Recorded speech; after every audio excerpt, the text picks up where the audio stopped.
आज घर में बेटा डॉक्टर है, पुतोह डॉक्टर है, मैं डॉक्टर हूँ, बेटी है।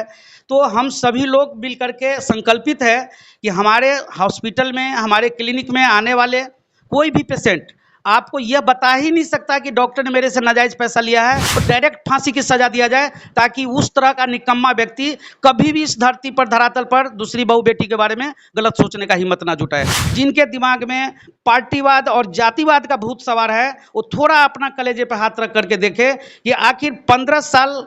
एनडीए की सरकार, नीतीश की सरकार रही और 15 साल लालू जी की सरकार रही, और पिछले 30 साल के दौरान एक भी उद्योग का स्थापना पूरे बिहार में नहीं हुआ है। उसी का परिणाम है कि बिहार की जनता, वो चाहे बेटा हो या बेटी हो, उनको एक छोटी सी मजदूरी करने के लिए उनको दिल्ली, कलकत्ता, बॉम्बे, मद्रास और गुजरात जैसे शहरों में जाना पड़ता है अपने माँ बाप को छोड़ करके। एक ऐसी शख्सियत जो जनसुराज प्रशांत किशोर जी के साथ कदम से कदम मिलाकर चलना शुरू किए,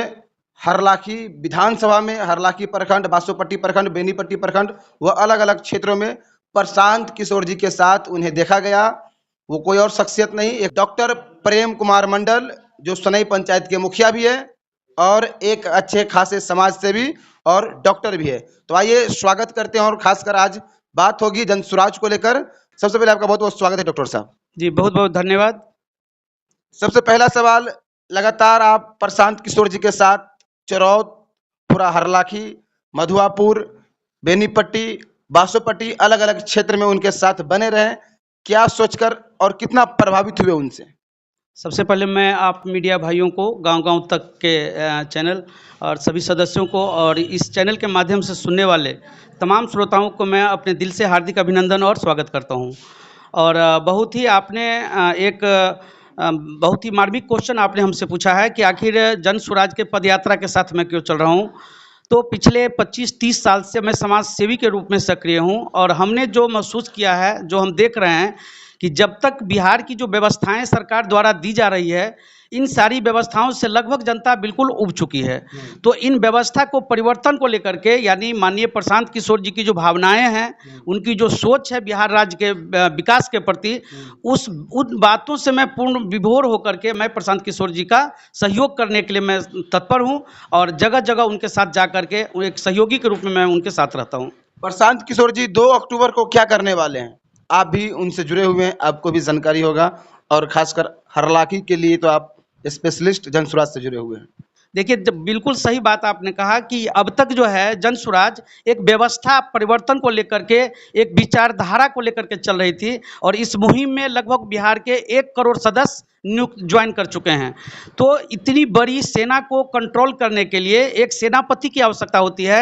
हर क्षेत्र को देखने के लिए उस क्षेत्र के एक गार्जियन की जरूरत होती है, और गांव-गांव तक, जिस तरह से, मैं तो बहुत ही धन्यवाद देता हूं आपको, जिस तरह से आप गांव-गांव तक आपकी चैनल के माध्यम से आप लोगों की सेवा पहुंचा रहे हैं, तो ठीक उसी प्रकार से प्रशांत किशोर जी की एक हार्दिक अभिलाषा, इच्छा है कि गांव-गांव तक उनकी बातों को पहुंचाने के लिए और एक एक जनता के सुख और दुख के साथी बनने के लिए एक पार्टी की आवश्यकता है। और इसी पार्टी का, जनसुराज पार्टी के नाम से, अब यह व्यवस्थाएं, यह संस्था जनसुराज पार्टी के नाम से जाना जाएगा पूरे भारत में, जिसका विधिवत उद्घाटन बापू महात्मा गांधी जी के जन्म दिवस के अवसर पर 2 अक्टूबर को गांधी मैदान से शुरुआत होगी।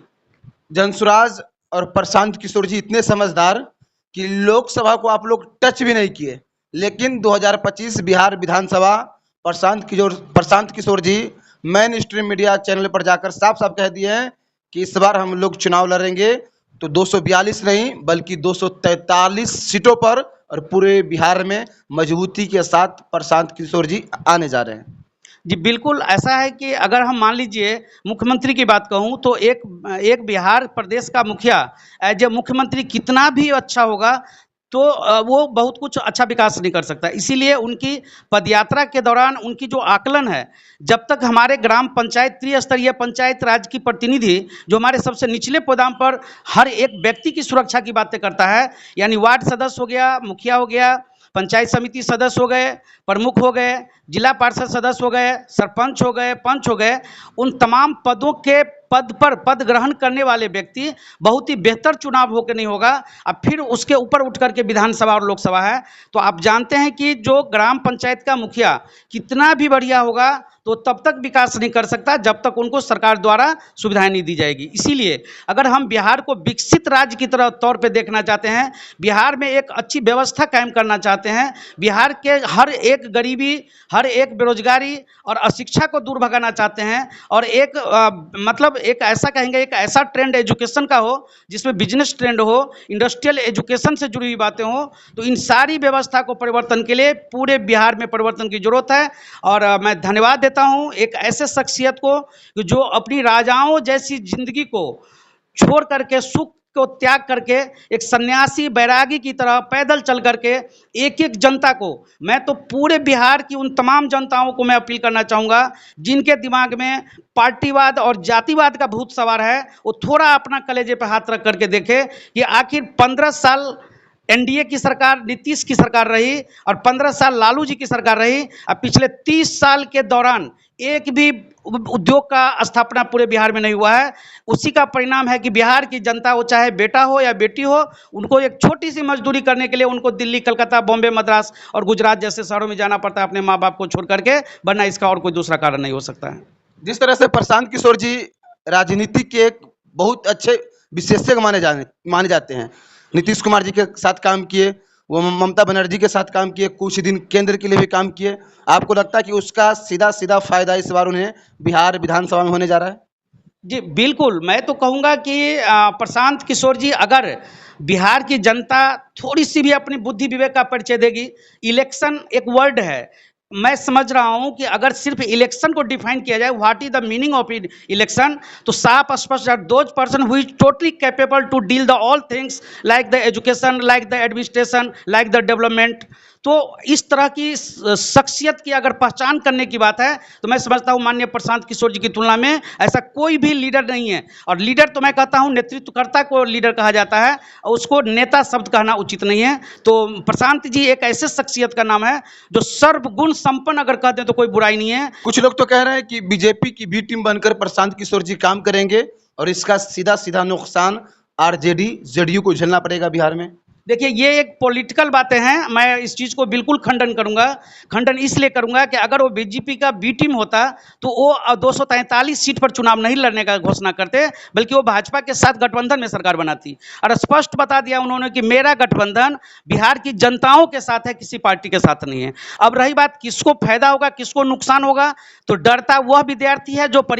पढ़ाई में कमजोर होता है। मान लीजिए जिसके अंदर है भय है कि मैं किसी जनता को ठग रहा हूं या जनता से झूठी वादे कर रहा हूं, तो उन पार्टी को डर हो रहा है और इनको कोई डर ही नहीं होता। इसीलिए मैं इस चीज का खंडन कर रहा हूं कि प्रशांत किशोर जी ने पिछली पटना की मीटिंग में स्पष्ट घोषणा किया कि हमारे इस दल का नेतृत्वकर्ता, अध्यक्ष, सुप्रीम बॉस वो होगा जो हमारे सबसे पिछड़े और दलित समाज का होगा। अगर क्या जनसुराज मौका देती है तो प्रेम कुमार मंडल तैयार हैं? मैं अपील करूंगा हरलाखी विधानसभा के एक एक जनता से, एक ऐसे शख्स को आपको चुनाव करना है, न कि आपको अपना वोट बर्बाद करना है। प्रेम कुमार मंडल जी को कितना इंटरेस्ट है राजनीति में? जिस तरह से इंटरेस्ट दिखाए आप प्रशांत किशोर जी के पद यात्रा में, पैदल यात्रा में चलकर, इतने भारी भरकम शरीर के मालिक होने के बावजूद भी। देखिए, राजनीतिक से तो मैं बहुत दूर हूं, राजनीतिक शब्द से मुझे घृणा है, लेकिन जहां तक सवाल है समाज सेवा का, तो स्पष्ट तौर पे जान लीजिए, जब तक पढ़े लिखे विद्वान व्यक्ति, समझदार व्यक्ति, जिनकी नीयत ठीक हो, जिनके दिल में सेवा की भावना हो और एक सच्चे इंसान जब तक नहीं आएंगे इस कुर्सी पे, तब तक इस देश का, इस राज्य का कल्याण होगा। मैं उदाहरण के तौर पर समझाना चाहूंगा कि देखिए, जन्म मृत्यु प्रमाण पत्र बहुत छोटी, बहुत बड़ी बातें हैं, बहुत छोटी सी बातें हैं। किसी बच्चे का जन्म होता है तो उसके कम से कम 500,000 गवाह होते हैं, सभी लोग गवाह होते हैं। तो जन्म मृत्यु प्रमाण पत्र का प्राधिकरण पहले जो रजिस्ट्रार होते थे वो ग्राम पंचायत हुआ करता था और आंगनबाड़ी केंद्र पे ही उसका बन जाया करता था। लेकिन इस सरकार के एक गलत नीति की वजह से आज वह जन्म मृत्यु प्रमाण पत्र एक दिन नहीं, एक महीना नहीं, बल्कि 3-3 महीना चक्कर काटना पड़ता है। और वो गरीब इंसान जहां 5 रुपए का मिठाई नहीं खा सकता, वहां उसे 500 रुपया बर्बाद करना होता है। और ये विधायक अगर चाहे तो सिंगल डे, सिंगल मिनट में अपने कैबिनेट से इस बात को पास विश्वास कर सकता है कि इस नीति में, इस विधेयक में संशोधन की जरूरत है। और जन्म मृत्यु प्रमाण पत्र का प्राधिकरण यानी रजिस्ट्रार वो जो है ग्राम पंचायत होनी चाहिए। जहां तक आपने मेरे बारे में पूछा है, तो मैं समाज सेवा से जुड़ा हूं। इस हैसियत से अगर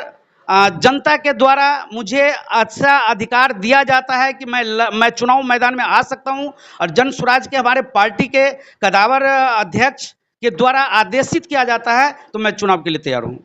जिस तरह से बंगाल की बेटी के साथ कुछ दरिंदों ने मिलकर गैंगरेप किया और लगातार अभी भी लोग प्रोटेस्ट कर रहे हैं, इस पे क्या कहेंगे आप? सबसे पहले तो मैं अपनी संवेदना पूरे जन स्वराज के पूरे जिला मधुबनी जिला के सभी परिवार के सदस्यों के तरफ से और अपने मधुबनी जिला वासियों की ओर से उस मृतक डॉक्टर जो हमारी बहन का मृत्यु हुआ है, मैं अपनी संवेदना व्यक्त करता हूं और बहुत ही अफसोस और खेद प्रकट करता हूं कि हमारे भारत की संविधान इतनी लचीली है कि मतलब हमारे पास प्रशासनिक पदाधिकारी बहुत तेज तराक हैं जो हम मुलजिम को पकड़ सकते हैं, लेकिन मैं धिक्कार देता हूं ऐसे नेताओं को और इस तरह के संविधान के संरक्षण देने वाले को, गलत संरक्षण देने वाले को, ऐसे दोषी को तुरंत जल्द से जल्द सही पहचान करके उसको डायरेक्ट फांसी की सजा दिया जाए, ताकि उस तरह का निकम्मा व्यक्ति कभी भी इस धरती पर, धरातल पर दूसरी बहू बेटी के बारे में गलत सोचने का हिम्मत ना जुटाए। तो मैं केंद्र सरकार से, राज्य सरकार से मैं अपील कर रहा हूं कि डॉक्टर एक ऐसा व्यक्ति जो 24 घंटा अपने आप के जीवन की सारी सुखी को त्याग करके के मानव की सेवा में व्यतीत करता है, उसकी सुरक्षा की जिम्मेवारी सरकार के ऊपर है और सरकार को अविलंब कदम उठाना चाहिए। बतौर मुखिया आप अपने पंचायत में कितना विकास किए हैं लोगों के लिए, अपने क्षेत्र के आवाम के लिए क्या क्या विकास किए हैं? मैं बताना चाहूँगा कि पिछले 2 साल से राज्य सरकार और केंद्र सरकार के रवैयों की वजह से हम मुखिया को उतना फंड नहीं पहुंचाया जा रहा है जितना पहले दिया जाता था। तो जब हम जीते थे उस समय की मैं बात करूं तो मुझे विश्वास है कि पूरे मधुबनी जिला में अगर कहीं विकास हुआ है तो हमारे सोनी पंचायत में हुआ है। जैसे कि मैं गिनती गिनाऊंगा आपको, मैं स्वच्छता निर्माण में सबसे नंबर 1 पे हूँ। सोलर लाइट का हमने निर्माण करवाया, बंद पड़े हुए स्वास्थ्य उपकेंद्र को हमने चालू करवाया, ग्राम पंचायत भवन जो जर्जर हालत में था उस भवन को हमने रिपेयरिंग, भवन निर्माण करने का काम, उसमें बैठने का काम, सारे कार्यों को सुचारू रूप से, रंग रोगन का काम, बिजली का काम, कुर्सी फर्नीचर का काम, ये सारी सुविधाओं से हमने लैस करवाया। साथ ही साथ हर एक वार्ड में हमने एक ही सोच रखा था कि हमारे पंचायत में अगर 16 वार्ड है तो सभी कार्य 16 वार्डों में होनी चाहिए। तो मैं विश्वास दिलाता हूँ आपको कि मैंने हर एक वार्ड में सारा का सारा काम निभाया है। लेकिन पिछले 2 साल से कुछ व्यवस्था नहीं मिल पा रही है, कुछ सुविधा नहीं दी जा रही है, कुछ विकास के लिए फंड नहीं दिया जा रहा है, जिसकी वजह से हम विकास नहीं कर पा रहे हैं। डॉक्टर प्रेम कुमार मंडल जी गरीबों के लिए क्या क्या किए हैं? देखिए सर, मैं बताऊं कि आज जो कुछ भी मेरी उपलब्धि है वो आप लोगों के आशीर्वाद का फलस्वरूप है। आज घर में बेटा डॉक्टर है, पुतोह डॉक्टर है, मैं डॉक्टर हूँ, बेटी है। तो हम सभी लोग मिल करके संकल्पित है कि हमारे हॉस्पिटल में, हमारे क्लिनिक में आने वाले कोई भी पेशेंट आपको यह बता ही नहीं सकता कि डॉक्टर ने मेरे से नाजायज पैसा लिया है, अन्यथा पैसे नहीं रहने की वजह से हमारा इलाज नहीं हुआ है। मेरी पहली प्राथमिकता है, भगवान दया से मैं ग्राम पंचायत का मुखिया भी हूँ, मैं कभी नहीं भगवान से यह कहता कि मेरे यहाँ रोगी बन के आए, या फिर बेटा को भी कहता हूँ, पुतोह को भी कहता हूँ कि आप लोग अपने स्तर से, सबसे पहला मेरा संकल्प है कि कम पैसे में मैं बहुत ही बेहतर कंपनी की दवा लिखता हूँ। दूसरा, अगर मुझे पता लग जाता है कि इनके पास पैसे नहीं हैं तो मैं पॉइजनिंग जैसे केस को भी, मैं आपको बताना चाहता हूं कि मैंने अपनी लाइफ में कम से कम 10-20 ऐसे केस जहां हम 10-20 हज़ार रुपया कमा सकते थे, उसकी आर्थिक तंगी की वजह से मैंने बिल्कुल बिना पैसे का उसका इलाज किया हूं। और आज भी ये मेरा संकल्प जारी है अपनी पंचायत के लिए और भी क्षेत्रवासी के लिए कि मैं चाहता हूं कि अगर 50-100 रुपया ना लेने से या 100 रुपया देने से अगर किसी रोगी की जान बच सकती है तो दुनिया में इससे बड़ा कोई धर्म ही नहीं है। बल्कि ये समझ लीजिए, मैं मंदिर जाना पसंद नहीं करता हूं, लेकिन रोगी का इलाज करना जरूर पसंद करता हूं। आखिरी सवाल, हरलाखी प्रखंड के अलग अलग क्षेत्र में और खासकर पूरे बिहार प्रदेश में स्मार्ट प्रीपेड मीटर लगाया जा रहा है, क्या आपके भी पंचायत में स्मार्ट प्रीपेड मीटर लगा दिया गया या अभी बाकी है? देखिए, हमारे पंचायत में अभी ये बाकी है, लेकिन मैं एक चीज़ जनता से कहना चाहूँगा और सरकार से भी कि सरकार ने विद्युत विभाग में पहले इतनी ज़्यादा निग्लिजेंसी थी और लोग भी इसका गलत फायदा उठाते थे। यानी बिजली तो जला रहे हैं लेकिन उसका वो बिल भरना नहीं चाह रहे हैं, 6 महीना, साल, 2-2 साल बिना बिल का। लेकिन इस प्रीपेड की व्यवस्था में ऐसा शर्तें हैं कि आप पहले पैसा जमा करेंगे और उस पैसे के एवज में आपको सुविधा दी जाएगी। तो कुल मिलाकर के ये सरकार के हित में अच्छा है कि बिना पैसे का कोई नहीं जला पाएंगे और जनताओं को इस बात से दुख होगा। लेकिन मैं कहना चाहूँगा उन्हीं जनताओं को कि है हिम्मत तो बदल डालिए ऐसी सरकारों को। आप दिल्ली सरकार देखेंगे, अरविंद केजरीवाल की सरकार को मैं धन्यवाद देता हूँ कि उन्होंने 200 कुछ यूनिट तक, आप अगर बहुत गरीब हैं और जलाने देने में सक्षम नहीं हैं तो उन लोगों को बिजली और पानी की व्यवस्थाएं कुछ सीमा तक बिल्कुल मुफ्त किया गया है। वैसे व्यवस्थाएं ये अच्छी है, व्यवस्था होनी चाहिए, व्यवस्था से सरकार को भी फायदा है, आम जनता को भी फायदा है। लेकिन उन जनताओं को नुकसान है जो जनता पैसे देने में सक्षम नहीं है। तो मैं सरकार से अनुरोध करता हूं कि आप भी दिल्ली के तर्ज पर कुछ यूनिटें गरीबों के हित में उन्हें मुफ्त मिलनी चाहिए, ताकि हमारे गरीब जनता को इस बात का कष्ट न हो और उन्हें किसी प्रकार की तकलीफें न महसूस हो।